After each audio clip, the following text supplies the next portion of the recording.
여러분 안녕하세요. 네, 반갑습니다. 오늘 예배 참석하신 여러분에게 우리 하나님께서 함께 하시는 복이 차고 넘치기를 바랍니다. 우화를 하나 소개하면서 설교를 시작하려고 하는데 혹시 들으신 분 계실지도 모르겠어요. 단란하게 사는 낙타 가족이 있었습니다. 하루는 이 새끼 낙타가 고민이 있어서 엄마 낙타에게 고민을 털어놨습니다. 왜 자기 등은 울퉁불퉁 굽어서 보기가 흉한지, 다른 동물들은 멋있는데 왜 이렇게 날 믿게 낳았냐고 따지듯이 말했습니다. 이 말을 듣고 있던 엄마 낙타는 새끼 낙타에게 설명을 해줍니다. 그건 말이야, 우리가 먼 사막길을 여행할 때 물이 필요한데 물과 영양분을 저장해두기 위해서 필요하기 때문이야. 그것은 꼭 있어야 하는 거야 하고 말해주었어요. 그제서야 새끼 낙타의 자존심이 약간 회복되었습니다. 그런데 새끼 낙타가 이번에는 눈썹에 대한 고민을 엄마에게 이야기합니다. 엄마, 왜 나는 다른 동물들하고 달리 눈썹이 길지? 그러자 엄마는 그것 말이야, 우리가 사막길을 갈 때 모래바람으로부터 눈을 보호해주는 역할을 하는 거야. 그러자 이 새끼 낙타는 크게 안심이 되었어요. 그러면서 이 새끼 낙타는 엄마에게 말했습니다. 엄마, 그런데 우리는 언제 떠나는 거야? 왜 이 동물원에만 있는 거지?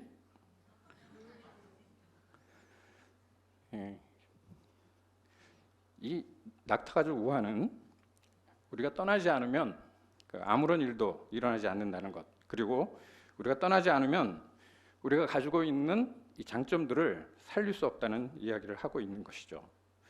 우리가 나그네로서 이 땅에서 살아간다는 것은 남모를 어려움과 고통이 있다는 것을 의미합니다. 그러나 또 한편으로는 나그네로서 살아가는 데는 가보지 않은 길에 대한 기대와 희망이 있는 것도 사실입니다. 일반적으로 사람들은 우리 인생을 여행으로 묘사하곤 하죠. 그래서 인생을 여행이라고 말하는 영화, 또 노래, 시가 많이 있습니다. 저보다 좀 연식이 오래되신 분들은 이 최희준 씨 노래 제목 다 아실 거예요. 인생은 나그네 길. 저는 이 천산병 시인의 귀천이라는 시를 좋아합니다. 그 시의 마지막 연이 이렇게 마무리되죠. 나 하늘로 돌아가리라, 이 세상 소풍 끝내는 날 가서 아름다웠다고 말하리라. 이 시처럼 우리의 인생이 아름다운 소풍과 같은 인생이 되면 얼마나 좋을까요? 여러분, 이런 인생의 여행을 하고 싶지 않습니까? 우리 믿음의 여행길을 가는 사람들은 성경에서 순례자, 나그네 이렇게 부릅니다. 제가 미국에 처음 가가지고 미국 교회 가서 예배를 드리는데 목사님이 하시는 말씀 영어 단어 중에 스피리추얼 저니라는 말을 많이 쓰더라고요. 스피리추얼 저니, 영적인 순례, 여행. 처음에 그게 무슨 말인지 잘 몰랐는데 우리는 영적인 여행을 하고 있는 거죠. 여러분, 지금 여러분이 걷고 있는 이 믿음의 여행길은 어떤 여행입니까? 아름다운 여행을 하고 계신가요? 아니면 반대로 추한 그런 여행을 하고 계십니까? 이제 소명교회는 미래 공동체, 미래교회에 대한 비전을 구체적으로 준비하고 있습니다. 오늘 우리는 어떻게 하면 우리 개인뿐만 아니라 우리 공동체가 이 세상에서 아름다운 여행을 할 수 있을지 함께 생각해보는 시간을 가지려고 합니다. 여러분 아세요? 우리 그리스도인들의 삶의 독특성, 삶의 특징은 한마디로 얘기하면 떠나는 데 있습니다. 늘 떠날 준비를 하고 사는 삶, 언제나 떠나는 삶, 이것이 우리 그리스도인들의 삶이라고 말할 수 있어요. 오늘 우리는 이 나그네 인생의 원조인 아브라함을 통해서 그의 믿음의 여행을 통해 어떠한 여행이 과연 아름다운 여행인지 여러분과 함께 살펴보려고 합니다. 먼저 이 아름다운 여행의 시작은 요새를 떠나는 겁니다. 우리 오늘 읽었던 말씀 우리 다시 한번 같이 보겠습니다. 저는 세 번역을 쓰는데요. 같이 한번 읽어보겠습니다. 시작.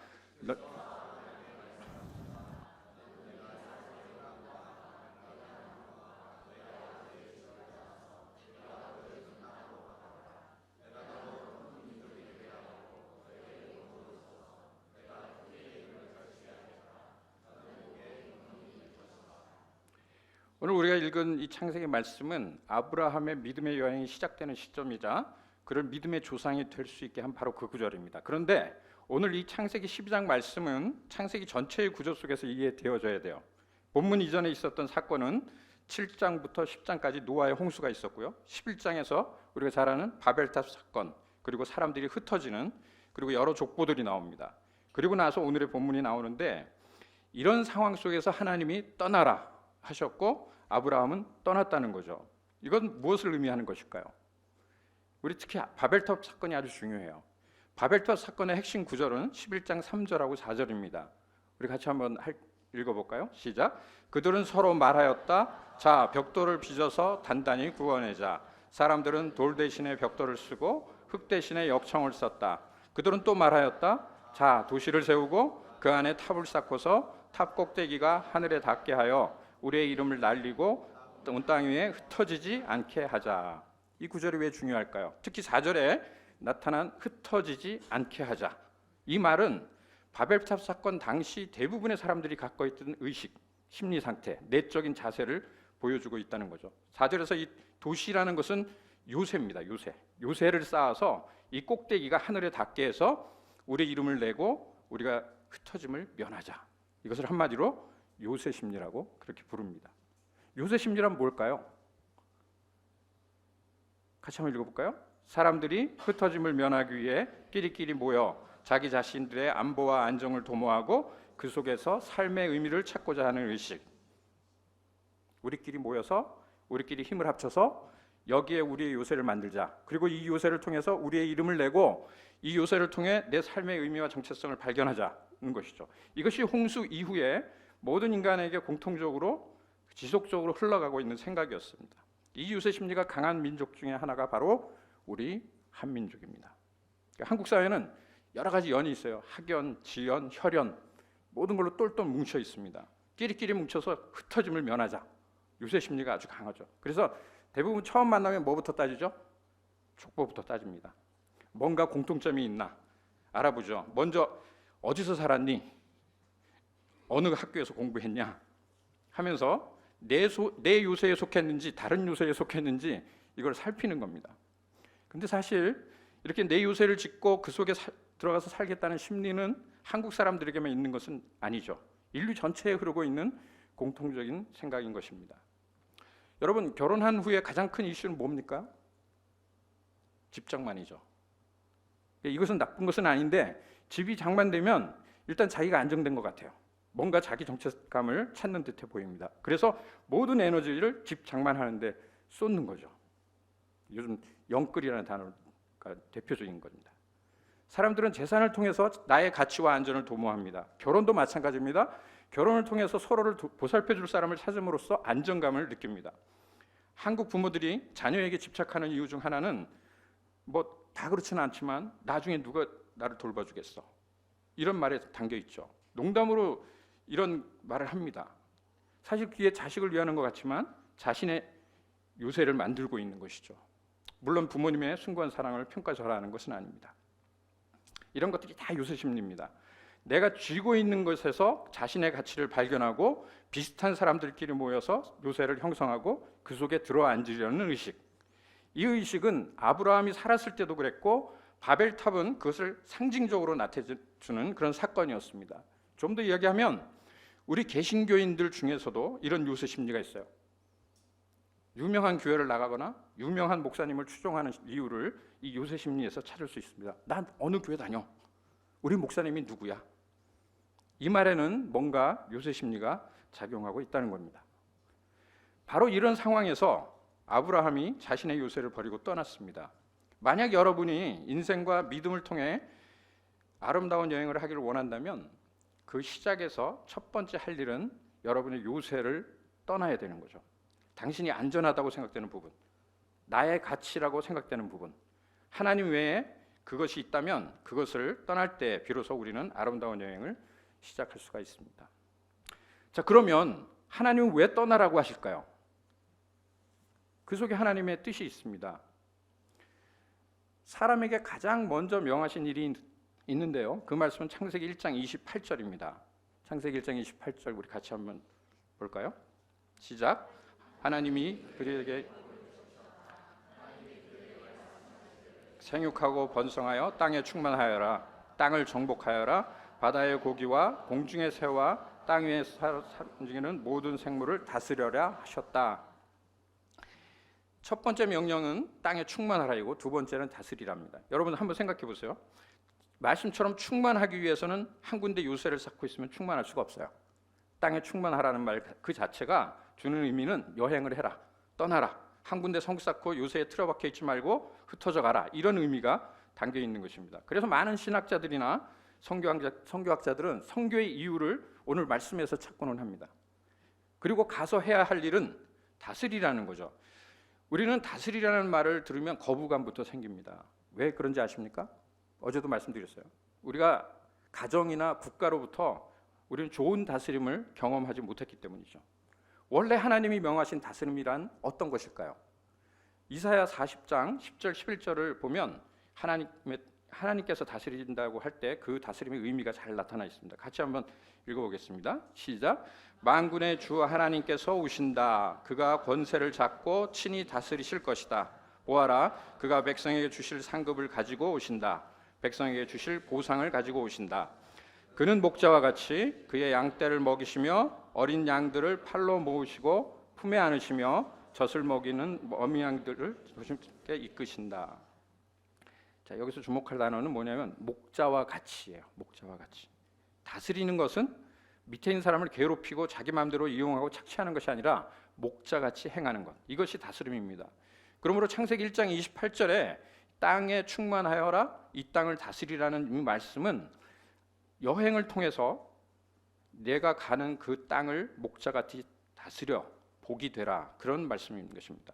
이런 하나님의 뜻은 성경 전체를 통해서 계속 반복돼요. 창세기 9장 7절에도 너희는 생육하며 번성하여 땅에 편만하여 거기에서 번성하라. 그러니까 편만하라는 말씀은 흩어져서 번성하여 가득 차라는 거죠. 그래서 세상에서 복이 되라는 말씀인 것입니다. 오늘 본문을 다시 보면 내게 지시할 땅으로 가라, 이 말씀은 너의 요새를 떠나라는 말입니다. 이런 말씀들을 정리해 보면 우리 인간을 향하신 하나님의 뜻이 어디 있는가를 우리는 알 수 있습니다. 내가 있는 곳에서 내 행복을 위해서 머물지 말고 하나님의 뜻에 따라 움직여 가라, 여행하라, 떠나라, 그리고 충만하여 다스려라. 이것이 성경에서 가르치는 나그네 삶의 내용입니다. 자, 그러면 어떻게 살아야 될까요? 그러면 아브라함이 어떻게 살았는지 우리 같이 한번 살펴보도록 하죠. 히브리서에 그 얘기가 나와요. 히브리서 11장 9절입니다. 같이 한번 읽죠. 시작. 믿음으로 그는 마치 타국에서와 같이 약속의 땅에서 거류하며 같은 약속을 함께 물려받을 이삭과 야곱과 더불어 장막에서 살았습니다. 자, 아브라함은 떠나라는 하나님의 말씀을 마음에 품고 믿음으로 장막에서 살았다고 말씀합니다. 그래서 요새 심리에 반대되는 심리를 장막 심리라고 부르는 거예요. 텐트 멘탈리티. 사람들은 요새에 거하기를 원합니다. 그러나 하나님이 우리에게 원하시는 것은 요새를 짓지 말고 장막에 거하라는 거죠. 텐트에서 살아라. 요즘 뭐 차박도 많이 하고 많이들 텐트를 치고 살더라고요. 언제든지 떠날 준비가 되어 있는 자세로 내가 잡고 있었던 것도 하나님이 원하시면 언제든지 놓겠다는 마음으로 사는 것, 이것이 이제 장막 심리인 것입니다. 이것이 우리 믿는 자가 가져야 될 마음 자세예요. 우리의 삶의 태도인 것입니다. 하나님이 언제 어디서든지 나를 인도하신다는 사실을 믿는 믿음이 있어야 합니다. 그리고 하나님이 가라고 하시는 그곳에 가서 복이 되는 삶을 사는 거죠. 사랑하는 여러분, 우리 모두 이 아브라함처럼 믿음으로 장막에서 살아가길 바랍니다. 이스라엘의 역사를 살펴보면 이 장막 심리가요, 요새 심리로 또 바뀌는 역사를 볼 수가 있어요. 출애굽한 후에 광야에서 장막을 치고 살았습니다. 그리고 그들의 장막 중심에는 뭐가 있었냐면 성막이 있었어요. 이 성막도 실은 텐트죠. 그것이 다윗과 솔로몬 시대를 지나서 텐트가 뭘로 바뀝니까? 템플로 바뀌어요. 성전이 돼버려요. 건물. 성전은 더 이상 움직이지 않았습니다. 이때부터 이스라엘은 사실상 타락하기 시작합니다. 이스라엘은 원래 하나님이 직접 다스리는 국가였어요. 그런데 사무엘 시대에 와서 우리에게도 왕이 필요합니다. 왕을 주십시오. 이제 그만 자리 잡고 앉아야겠습니다. 그러면서 하나님의 다스림이 점점 사라지게 되죠. 우리가 이스라엘의 역사를 통해서 배울 수 있는 것은 이 장막 심리에서 요새 심리로 바뀐 사람들의 허무함입니다. 하나님의 뜻에 의해 움직이면서 다른 이들에게 복이 되어야 할 사람들이 자기 자리를 차고 앉아 있으면서 복을 누리려고만 했다가 망해가는 그런 역사인 것이죠. 아름다운 여행, 즉 나그네 삶을 향한 하나님의 뜻은 신약에 와서도 계속 드러나요. 예수님께서 이런 말씀을 하셨어요. 요한복음 14장 2절하고 3절입니다. 같이 읽습니다. 시작. 내 아버지의 집에는 있을 곳이 많다. 그렇지 않다면 내가 이미 너에게 일러 주었을 것이다. 나는 너희가 있을 곳을 마련하러 간다. 내가 가서 너희가 있을 곳을 마련하면 다시 와서 너희를 나에게로 데려다가 내가 있는 곳에 너희도 함께 있게 하겠다. 무슨 말씀입니까? 여기는 우리가 살 때가 아니다. 여기는 너희가 요새 살 때가 아니다 라고 말씀하시는 것이죠. 베드로 사도는 베드로 전서에서 우리를 나그네, 영어에서 보면 스트레인저라고 그렇게 표현을 해요. 이 세상에서 우리는 스트레인저입니다. 베드로전서 1장 1절에 보면 예수 그리스도의 사도인 나 베드로는 본도와 갈라디아와 갑바도기아와 아시아와 비두니아에 흩어져서 나그네로 사는 여러분에게 문안합니다. 또 1장 17절에 보니까 여러분은 나그네로 있을 동안에 두려운 마음으로 지내십시오. 그러면서 계속 이 나그네 의식을 가져라 라고 말하고 있어요. 그 나그네 의식은 장막 심리예요. 순례자라고 말합니다. 언제든지 떠날 수 있는 마음을 가지고 살아야 한다는 것이죠. 사랑하는 여러분, 우리를 향하신 하나님의 뜻은 무엇입니까? 그것은 내가 사는 곳에서 나를 보호해줄 수 있는 것들을 만드는 것이 아니에요. 그 속에서 나의 가치와 의미를 발견하고 안전하고 행복하게 사는 것을 얘기하지 않습니다. 그러니까 하나님의 뜻은 그것을 떠나는 거예요. 그래서 좀 더 구체적으로 그럼 어떻게 하면 될지 우리가 세 가지 적용을 한번 생각해 보려고 합니다. 첫 번째는 우리가 추한 삶을 살지 말아야 됩니다. 오늘날 이렇게 교회가 많은데도 상당수의 교회가 추하게 느껴져요. 그리스도인들이 이렇게 많은데도 신앙생활하는 것이 아름답게 느껴지지 않습니다. 왜 그럴까요? 떠나지 않기 때문에. 모두가 예수 믿고 복 받기를 원하고 있어요. 너도 나도 경제적인 복, 관계의 복, 건강의 복을 받기를 소원합니다. 그리고 그 복을 계속 붙잡고 있어요. 기도의 내용을 들어보면 예수님을 통해서 성공을 원합니다. 그리고 그 성공을 계속 붙잡고 있는 거죠. 교회가 그들이 가지고 있는 돈, 능력을 이게 풀어놓아야 되는데 꽉 잡고 있으면서 안전을 도모합니다. 교회가 추하게 느껴지는 까닭은 바로 그 때문이죠. 초대교회는 사람들에게 신비와 동경의 대상이었습니다. 그 당시에 초대교회 주변의 사람들은 나도 저 사람들처럼 한번 살아봐야 되겠다. 저 사람들은 왜 저렇게 살지?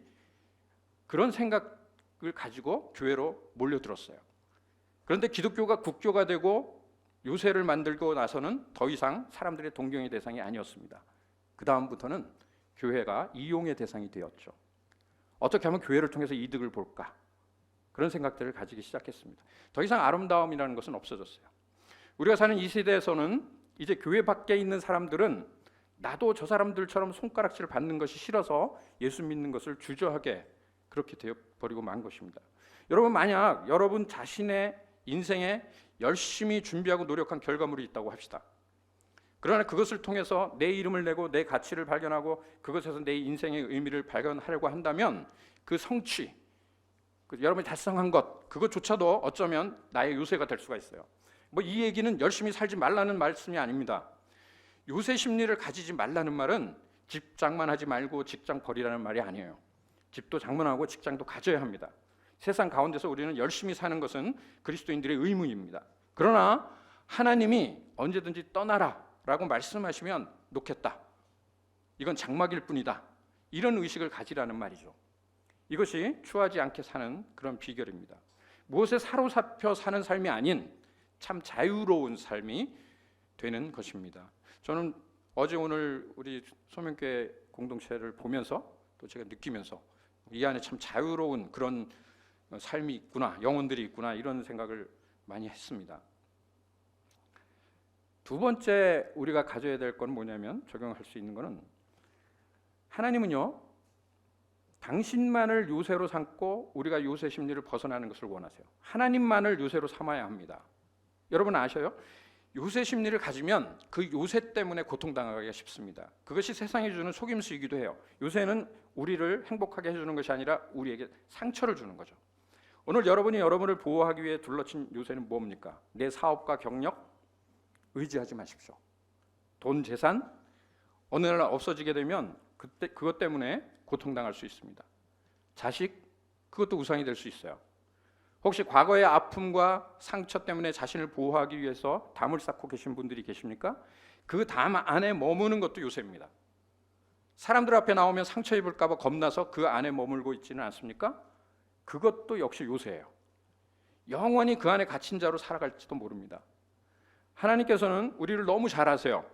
이것을 아시기 때문에 우리에게 요새를 떠나라 라고 그렇게 말씀하고 있는 거죠. 그리고 우리의 요새는 유일하게 하나님 한 분이어야 됩니다. 시편 기자가 이걸 잘 설명하고 있어요. 노래하고 있습니다. 시편 94편 22절 같이 읽습니다. 시작. 여호와는 나의 요새시오 나의 하나님은 내가 피할 반석이시라. 시편 그 다음 거를 한번 또 읽죠. 시편 18편 2절 시작. 주님은 나의 반석 나의 요새 나를 건지시는 분 나의 하나님은 나의 반석 내가 피할 바위 나의 방패 나의 구원의 뿔 나의 산성이십니다. 62편 2절 시작. 하나님만이 나의 반석 나의 구원 나의 요새이시니 나는 전혀 흔들리지 않는다. 시편은 한결같이 하나님을 요새로 고백하고 노래하고 있는 거죠. 그렇지 않으면 하나님을 대신해서 내가 요새라고 여기는 그것으로 말미암아 불행하게도 고통을 당하게 될 것이기 때문에. 그 다음에 또 하나 분명히 해야 할 것은 내가 요새 심리를 버리는 데서 끝나는 것이 아닙니다. 버리고 나서 그 다음으로 세 번째로 사명의식을 가져야 됩니다. 장막심리는 다른 말로 사명의식입니다. 나그네 의식을 가지라는 것은 정처 없이 떠돌아다니는 유리하는 삶을 살라는 말이 아니에요.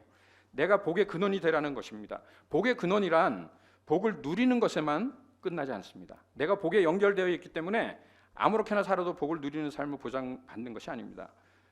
내가 복의 근원이 되어 내게서 복이 흘러나와 다른 사람에게로 흘러가게 하라는 그런 뜻이죠. 모든 강은 근원을 갖고 있습니다. 그 근원이 흘러보내지 않으면 거대한 강줄기는 만들어지지도 흐르지도 않습니다. 베드로전서 3장 8절 9절 말씀 같이 한번 읽겠습니다. 시작. 마지막으로 말합니다. 여러분은 모두 한 마음을 품으며 서로 동정하며 서로 사랑하며 자비를 베풀며 겸손하십시오. 악을 악으로 갚거나 모욕을 모욕으로 갚지 말고 복을 비십시오. 여러분으로 하여금 복을 이어받게 하시려고 하나님께서 여러분을 불러주셨습니다. 마지막에 여러분으로 하여금 복을 이어받게 하시려고 하나님께서 여러분을 불러주셨습니다. 그러니까 하나님께서 우리를 복을 이어받게 하시려고 부르셨다는 거예요. 우리가 나그네가 되어서 해야 될 일은 다른 이들에게 복이 되라. 어느 정도까지 해야 되느냐? 악을 행하는 사람에게 악으로 갚지 말라. 욕하는 사람에게 욕하지 말라. 오히려 복을 빌어라. 이게 가능해요? 나그네로 살면서 내가 가는 곳에서 내가 만나는 사람들과 내가 하는 일을 통해서 그 사람들을 복 주는 것. 너 나 잘 만났다. 이것이 성경에서 보여주고 있는 하나님의 뜻이라고 생각합니다. 사랑하는 여러분, 내가 만나는 사람, 내가 하는 일, 내가 가는 곳에서 하나님이 떠나라 하는 그곳에 가서 복의 근원이 되시기를 바랍니다. 여러분이 매일매일 만나야 할 사람이 누굽니까? 그 사람에게 여러분이 복이 되십시오. 사람들은 일반적으로 누군가를 만나면 상대방이 나에게 어떻게 복이 될까를 먼저 생각하죠. 이게 요새 심리예요.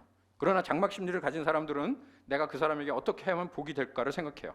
내가 가지고 있는 거, 나의 재능과 경험으로 내 주변 사람들에게 복이 되는 것. 그것이 하나님이 원하시는 것입니다. 오늘 하나님은 우리에게 요새를 떠나서 장막으로 가라고, 요새 심리를 버리고 장막 심리를 가지라고 그렇게 말씀하시고 계십니다. 우리의 여행이란, 믿음의 여행이란 우리가 머물고 있는 요새라고 생각되는 것을 떠나는 것, 그리고 내가 가는 곳에서 장막을 치고 그 주변 사람들에게 복이 되는 것입니다. 그리고 말합니다. 당신 나 잘 만났습니다. 나를 통해서 당신은 복을 받을 것입니다. 이렇게 거룩한 배짱을 갖고 사는 여러분들이 되시기를 바랍니다. 이런 자세를 가지고 사람들을 만나고 사업을 하고 직장을 다니고 학교에 들어가고 이사를 간다면 교회를 통해서 또 여러분을 통해서 하나님께서는 놀라운 일을 행하실 것입니다. 말씀을 정리하려고 그래요. 좋으시죠? 여러분 아세요?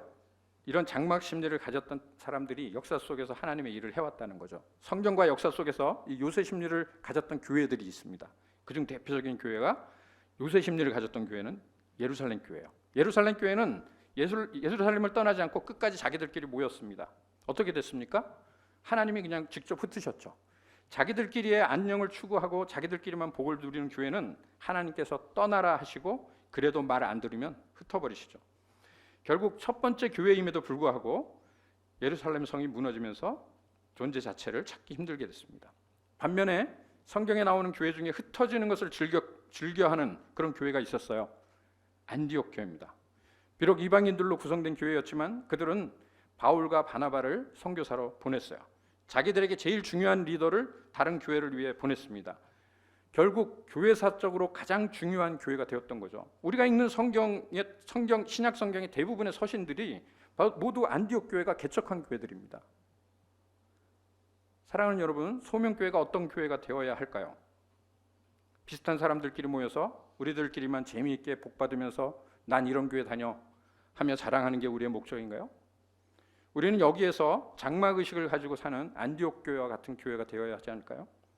우리가 하나님께로부터 받은 소질, 여러 가지 재능, 달란트, 축복 가지고 있는 그걸 가지고 다른 사람들을 돕고 세우고 섬기고 치료하고 회복시키는 교회, 또 다른 건강한 교회를 개척하는 교회, 이런 비전을 이미 여러분 갖고 계신데 이것을 실천하시기를 바랍니다. 이렇게 하지 않고 우리끼리만 커지고 또아리를 틀 생각을 한다면 예루살렘 교회처럼 될 수밖에 없을 겁니다. 저는 소명교회가 안디옥 교회 같은 그런 교회가 되기를 바랍니다. 오늘 말씀을 우리 신앙생활에 여러분 각자의 신앙생활에 잘 적용해 보시기를 바랍니다. 혹시 교회를 오래 다니신 분들 중에 자신만의 요새를 가지고 계신 분이 있습니까? 여전히 요새를 짓고 그 요새를 가꾸는 데만 급급해 하지는 않습니까? 만약 아직도 요새에 머물러 있다면, 우리의 심령에 요새가 많이 남아 있다면 여러분은 아직 여행을 시작한 게 아니에요. 우리는 살아가면서 끊임없이 내가 몰랐던 요새를 발견하게 될 겁니다. 그러면서 끊임없이 그 요새를 버리는 작업을 해 나가야 돼요. 그것이 바로 신앙생활입니다. 저는 저의 인생이 끝날 때쯤에 다른 사람들이 저의 인생을 바라보면서 이렇게 말할 수 있었으면 하는 바람이 있어요. 그는 믿음의 사람이었고 복의 근원이었던 아름다운 여행자였다. 하나님께서 우리 각자를 향해 이런 뜻을 가지고 계십니다. 오늘 내 요새를 버리고 떠나서 새로운 장막을 치고 그곳에서 복의 통로로 살아가시기를 바랍니다. 하나님이 여러분과 함께 하실 것입니다. 이런 장막 심리로 이 땅에서 사셨던 분이 계세요. 바로 예수 그리스도십니다. 그분은 하늘의 요새를 버리고 이 땅에 오셔서 우리를 구원하실 뿐만 아니라 우리의 친구가 되어주셔서 우리 인생의 이 장막 여행에 지금도 동행하시는 분이세요. 여러분, 그분과 함께 이 아름다운 여행을 시작하지 않으시겠습니까? 같이 기도하겠습니다.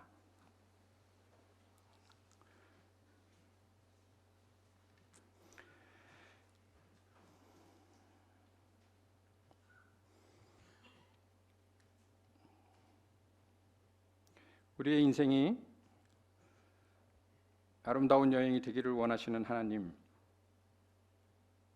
우리가 가는 곳에서 복의 근원으로 살기를 원합니다. 하나님 감사합니다. 우리 안에 있는 요새 심리를 버릴 수 있는 용기 있는 믿음을 허락해 주옵소서. 그래서 예수님처럼 이 땅에서 살면서 장막 심리를 가지고 살아가게 하옵소서. 하나님, 이 소명교회가 복의 근원이 되는 아름다운 교회가 되게 하옵소서. 예수 그리스도의 이름으로 기도합니다. 아멘.